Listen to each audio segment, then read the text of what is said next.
पुढचा पॉईंट आहे कॉन्टिन्युएन्सी. द कॉन्टिन्युएन्सी म्हणजे काय, तर एक स्टेटमेंट पॅटर्न आहे जे की टोटोलॉजी नाही आणि कॉन्ट्रडिक्शन नाही, तर काय म्हणायचं तर कॉन्टिन्युएन्सी. स्टेटमेंट पॅटर्न मध्ये आपण अनेक एक्झाम्पल घेऊ शकतो, जसं की पी और क्यू आहे, याच्यानंतर पी अँड क्यू आहे, ठीक आहे, याच्यानंतर पी इम्प्लाइज क्यू असेल किंवा पी डबल इम्प्लाइज क्यू, ठीक आहे. हे पूर्ण जे स्टेटमेंट पॅटर्न असतील हे काय असतील तर कॉन्टिन्युएन्सीचे एक्झाम्पल असतील, ठीक आहे. तर एक एक्झाम्पल आपण त्याचा पाहू की एक्झाम्पल कॉन्टिन्युएन्सी आहे की नाही. तर P and Q and P और क्यू हे एक्झाम्पल आहे. एक्झाम्पल मध्ये काय, दोन प्राइम कंपोनंट्स आहेत पी आणि क्यू.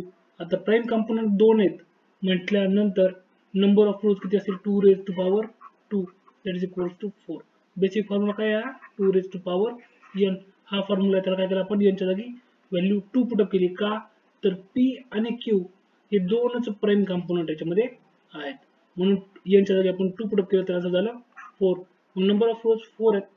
फर्स्ट रो मध्ये काही पी क्यू, फर्स्ट रो मध्ये काय 4 चा हाफ 2 ट्रू ट्रू, ठीक आहे. पहिले दोन ट्रू घेतले, नंतर दोन फॉल्स घेतले. आपण याची अरेंजमेंट आपल्या इच्छेनुसार करू शकतो, पण इझी जाण्यासाठी. आणि क्यू मध्ये काय होईल, 2 चा half 1 1 true 1 false 1 true 1 false, ही झाली अरेंजमेंट, पॉसिबल अरेंजमेंट, ठीक आहे. याच्यानंतर पी अँड क्यू, यानंतर पी और Q, and at last P and Q and P or Q.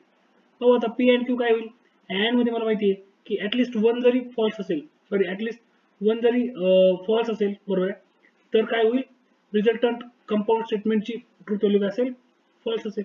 ज्यावेळी फक्त आणि फक्त ज्यावेळी ट्रू अँड ट्रू हा पॅटर्न असेल त्याच वेळी त्याची ट्रूथ व्हॅल्यू काय असेल, कंपाऊंड स्टेटमेंटची ट्रू असेल, अदरवाइज फॉल्स. ऍटलिस्ट वन जरी फॉल्स आलं तरी फॉल्स.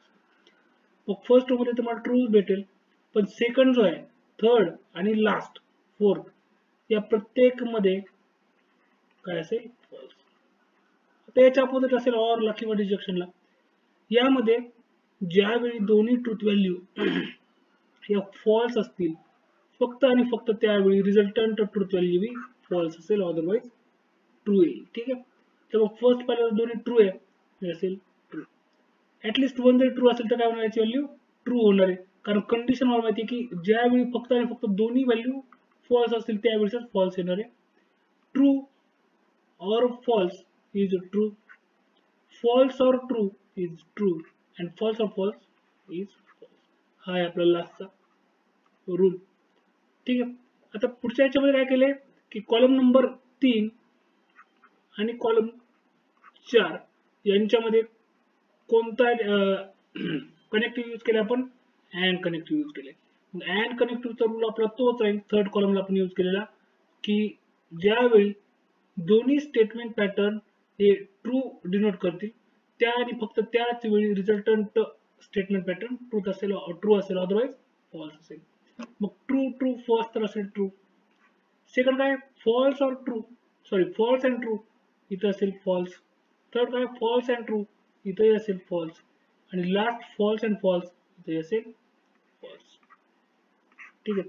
मग जर आपण याचा कॉलम पाहिला तर या कॉलम मध्ये फर्स्ट ट्रूथ व्हॅल्यू इतर काय आलेली आहे, ट्रू आलेली आहे, आणि रिमेनिंग काय फॉल्स.